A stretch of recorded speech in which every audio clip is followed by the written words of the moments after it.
These are the questions you're going to ask your lawyer. But don't just hire a lawyer. Read the documents first, see what you understand. And the more you do these types of transactions. You're listening to the Financial Freedom Podcast for real estate investing, where we talk all about how you can achieve financial independence through passive apartment building investing. Whether you're just starting out or you want to learn more about this amazing business, this is the show for you.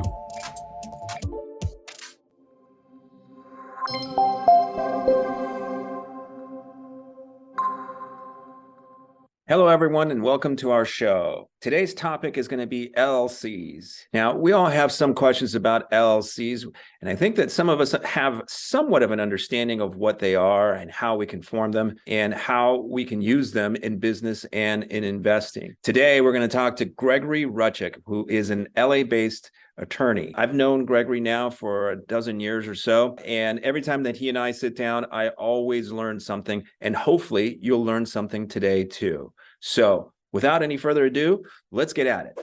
All right, everyone, welcome to the show. Today we have a wonderful show for you. I have a guest who I've known for the last 10 years, lawyer extraordinaire, Gregory Rutchik. Now, we've known each other for about, 10 years or so? Yeah, I was going to say you got 10 years. I think it was March 2009 when we first met, because I went to that seminar with Vasiliev. I went to Sistema and I met you there. But then I remember in May, I went to the Vasiliev Los Angeles seminar.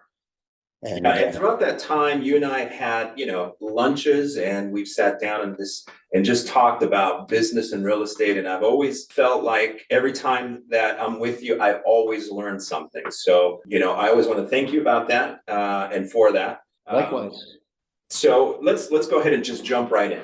Last week, let's talk about a person that is interested in investing in real estate. Let's just say Jane. Jane comes to me and says, I want to invest in multifamily real estate because I want to increase my balance sheet. I just don't really have a lot of information, particularly when it comes to LLCs. Like, how should I do this investment? So, I thought, okay, well, let's tackle this, right? So the first question that I have that I think we should, sort of cover is, what can an LLC do for me as an investor in Jane's, the way Jane would look at this? So I think if we were sitting with Jane now, I would ask her, has she been presented with an investment opportunity? And is that investment opportunity an LLC? Or is Jane asking the question, which many real estate investors do, should I form a new LLC to hold my real estate investment? I think regardless of which question she answers, I think maybe just a little primer. What is an LLC? An LLC is a business entity that's created under state law. What is a business entity? Well, there are essentially maybe four. Sole proprietorship. People start businesses in their own name. And then there are these plethora of named entities. Partnerships, two people. LLCs, which is, we'll get to in a moment, a lot like a partnership. And then this corporation. Now, I would also say to Jane that putting aside this entity, she has to be thoughtful about how she's going to hold title to any investment or any entity that she forms. She's going to say, what do you mean by that? Well, are you a married woman? Are you a domestic partner? California recognizes domestic partners. Might you and a sibling be buying this real estate investment interest together? I apologize, Jane. I thought I had my phone. That's all right. So Jane's gonna, just to quickly separate the issues, I sidestep from the LLC just to the title question, because I want to know if Jane's in business with someone else. Is she going to be investing in her own name, or is she investing as a married person, a sibling, a child of parents? And she might answer that important question by saying, oh yes, my parents and their money is in a trust.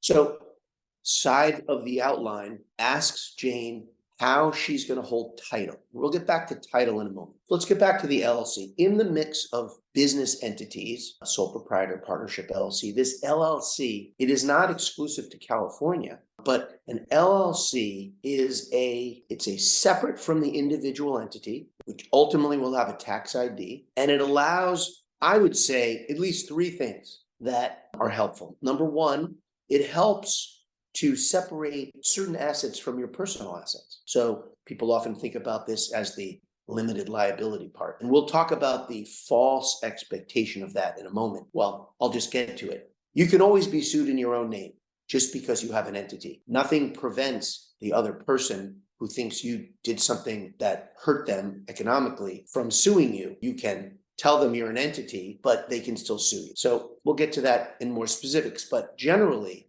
the limited liability part is what a lot of people like.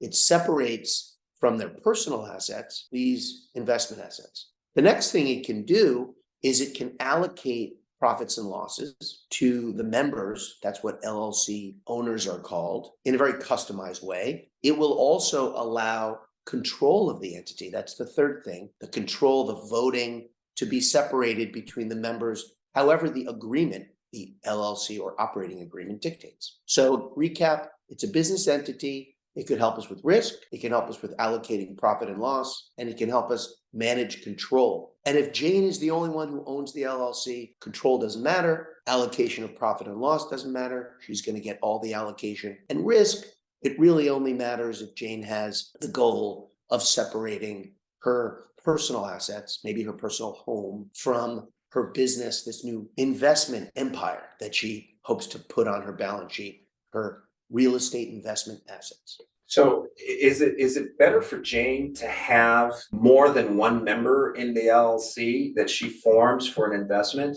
or is a single member LLC less susceptible to, let's just say, piercing that corporate veil? The answer is piercing the corporate veil, which is this legal doctrine, which essentially looks just like it sounds. The individual creates an LLC in an attempt to shield themselves personally from liability. Someone who thinks they've been wronged by that person and the LLC sues the LLC and the person and argues the LLC and the person are actually the same. So the answer to your question is having two members in the LLC does not protect Jane better. What protects Jane better is the following. Number one, keeping her cash and her assets personally completely separate from the LLC, meaning she has two bank accounts. She does not commingle money. She does not borrow and deposit and have monies coming and going. Number two, she has separate insurance. She identifies herself as an investor through the LLC always. Maybe a separate email address. She enters into contracts under the LLC. Whether she's a one-person LLC or two, they call it maintaining the corporate form. In other words, truly treating the LLC as a separate person, because that's what they're essentially called, from her is the only way to protect herself from an argument of piercing the veil or commingling or being her alter ego. So now if Jane said, okay, I want to form an LLC so that way I can invest in real estate, but she also has a trust, right? A personal trust. Can she add that LLC to her trust? And if she can, why would she do that? The quick answer is yes. She can own her LLC member units in the name of her trust, and many people do. It has only to do with estate planning and nothing to do with taxes, risk, managing the entity, or allocation of profit and loss. And the reason for that generally is when you speak of trust, most people are talking about a revocable living trust.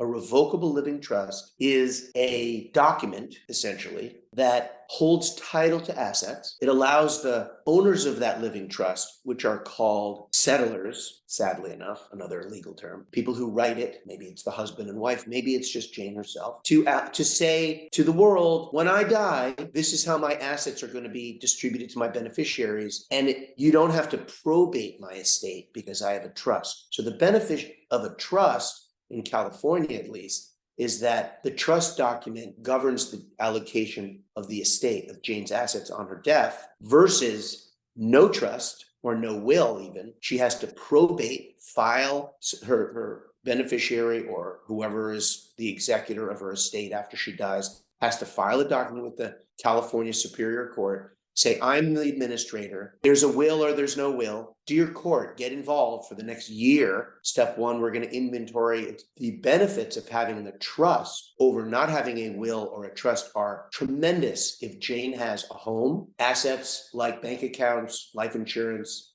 collectibles, or even just cash, because otherwise her beneficiary, her children or her brother or whoever survives her, is going to have to take a long time to get the court to process a probate, and it's public and it's time consuming. It's not efficient. So trust all the way if you have a home, trust all the way if you're going to have real estate invested in an LLC, but it's only identifies how the LLC units are owned, and it dictates how those LLC units would flow through her estate upon her death.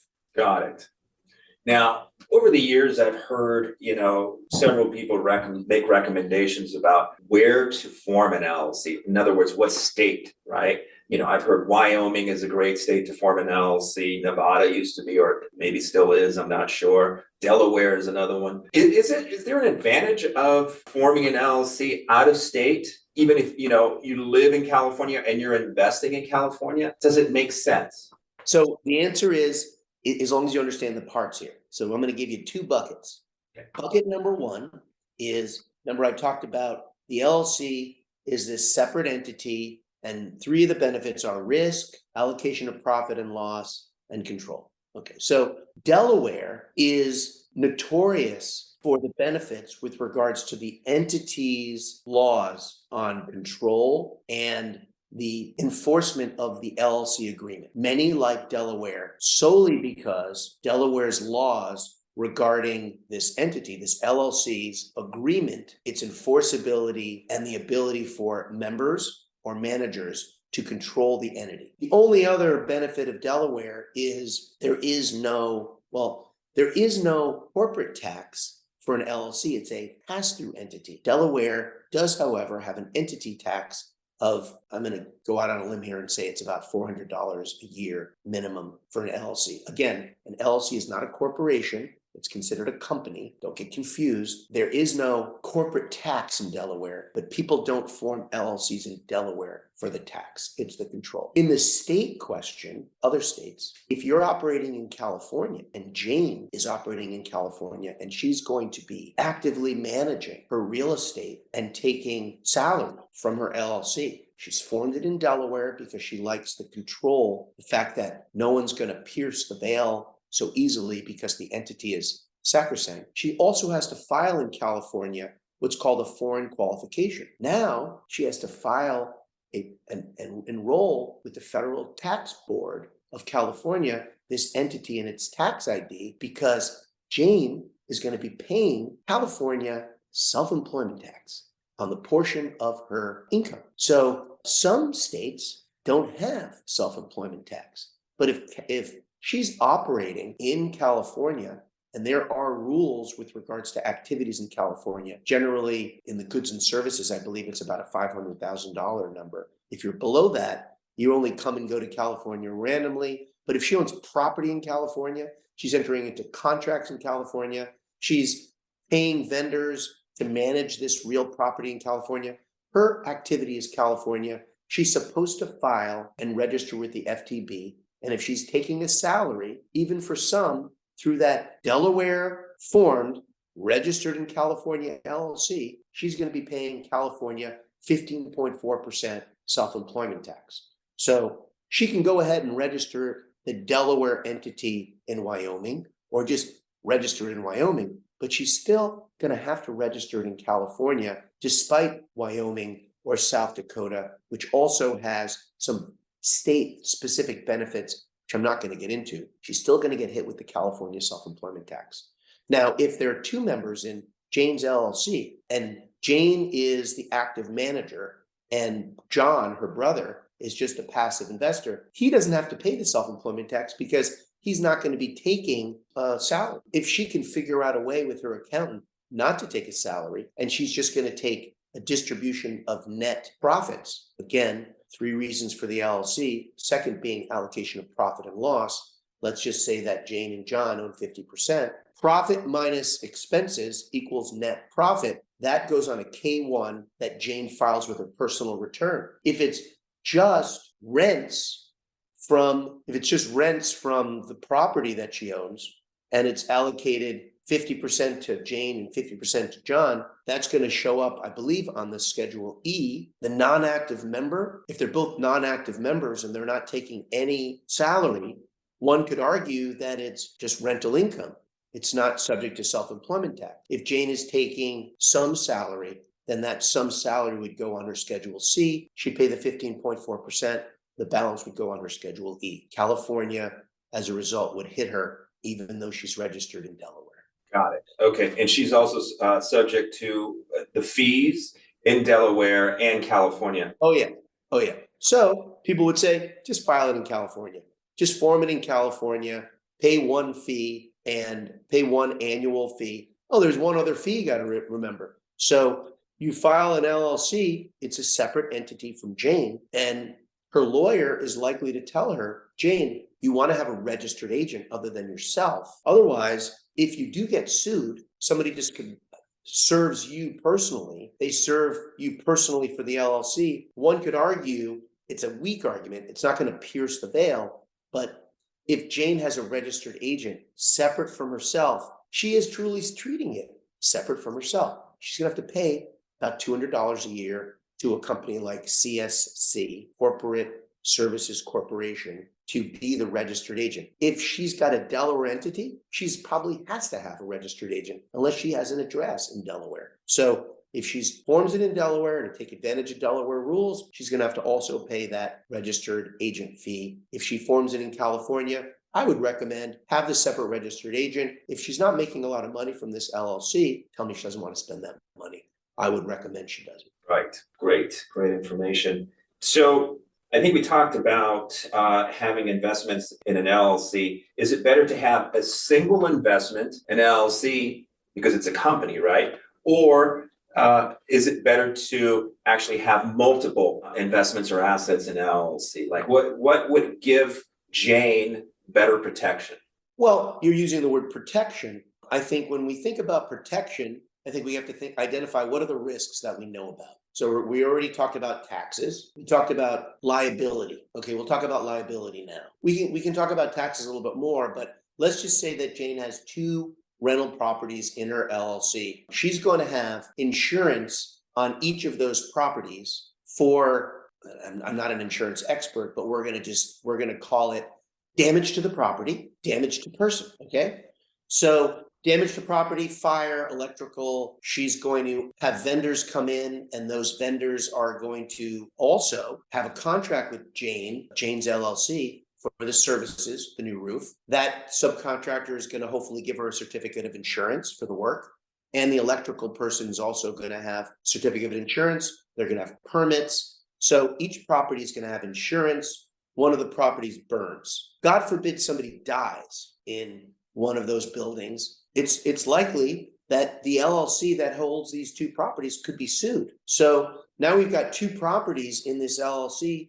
Someone's died, and there's a negligence claim against Jane, or even it's the electrician who is underinsured or bankrupt for negligently installing the electrical or whatever it is. Or Jane, on the way to the bank for the properties, unfortunately kills somebody in a car accident. And the LLC is sued, and Jane is sued because of this wrongful death.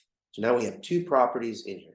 So the question really becomes insurable. It's an insurable loss. It's not de facto. It's not just the fact that this other property or both properties are going to be foreclosed upon to pay for the wrongful death, either from the fire or for the accident. So known risks, damage to properties and persons are generally insurable risks. And it's not a reason not to have multiple properties, not a reason alone not to have multiple properties. In fact, many have multiple properties. The question really becomes, what is Jane's vision here? Is Jane going to be managing these properties herself? Is she going to be having lots of properties? I see no reason why an individual who has a collection of assets, similar assets that operate the same way. Maybe she uses the same handyman. Maybe she uses the same property management firm that manages the LLC that has 3 or 4 assets in here, and she pays them from the LLC. She pays them all from the same LLC bank account, and they all manage it.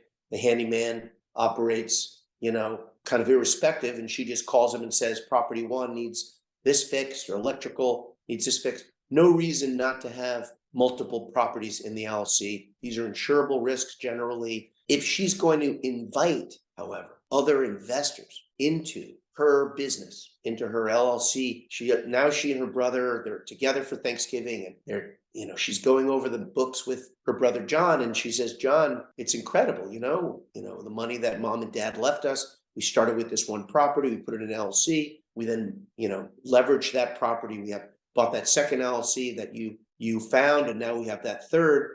I think we could really start thinking about maybe bringing other investors in. When you have other investors, then you kind of start thinking of other types of risk, uninsurable risk, actually, contractual risk. And you might actually start to think to yourself, okay, does it make sense to have all of these LLCs, all these assets in the same LLC that you're going to invite a third party into? And you start going down some of the analysis of the contractual risks that could come from multiple third parties that are going to be now participating in maybe funding this LLC to purchase multiple new assets that come in. They weren't a part of the original deal. John's like, I don't really like the idea of offering ownership of the whole LLC to these new people because, you and I were really getting a benefit from these first 3 assets. Maybe we should create a new LLC and have a new LLC be the new title holder. And we could use our old LLC to be the title holder for our investment. And now we've got these 2 LLCs, old LLC, new LLC. New LLC is going to have third parties come in. We're going to basically tell new LLC people, we've got some experience. We've managed 3 properties.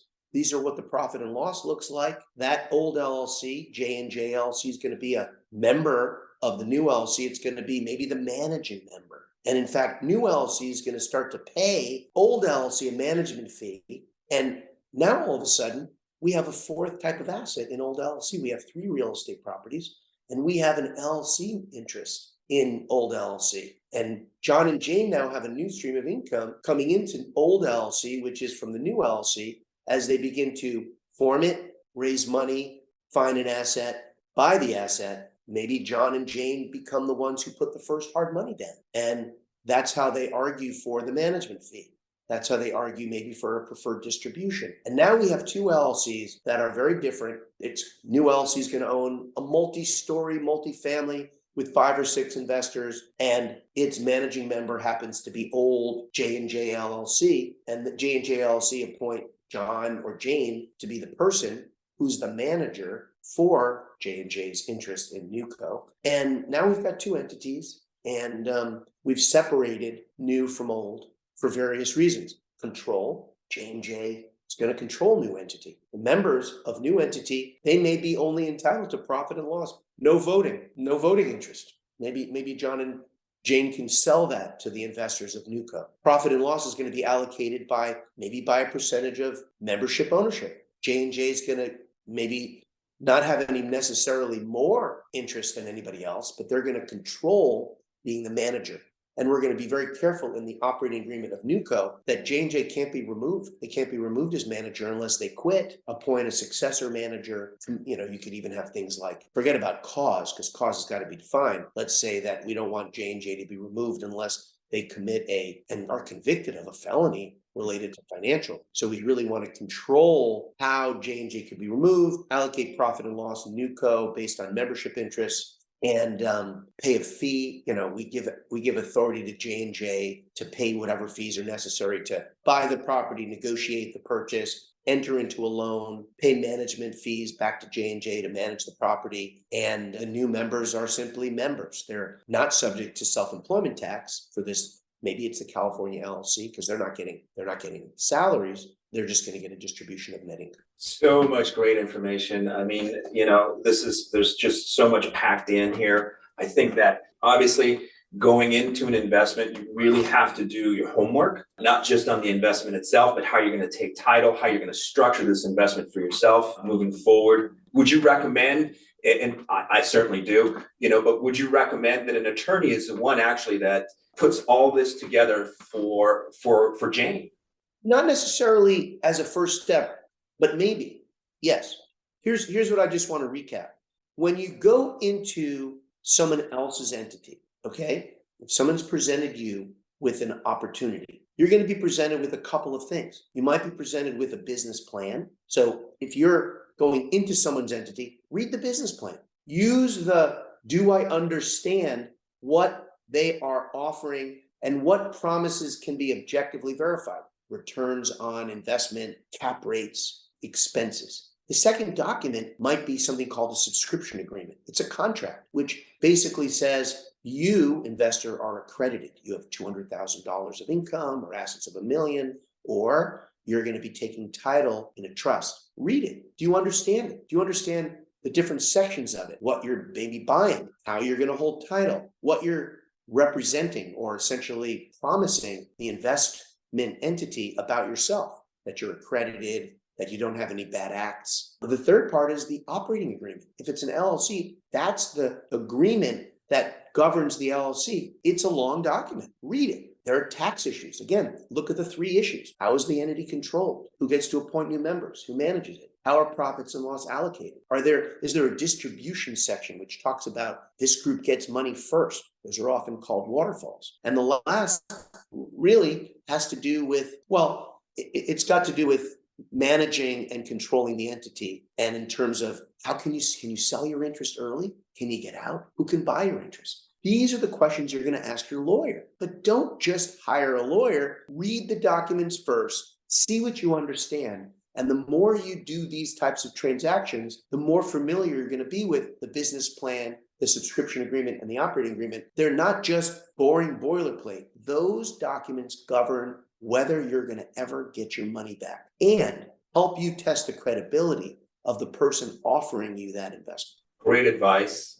I love it. I think that's a good place to start. Now, we're wrapping it up and we're coming to the end of our show today. So how can people get in touch with you? What's the best way for someone that is looking to ask more questions about how to invest in any kind of investment, really, but in my case, real estate? What's the best way? 650-224-2621. Just call me, text me, set up a free consultation, 650-224-2621. Gregory Rutchik, Rutchik.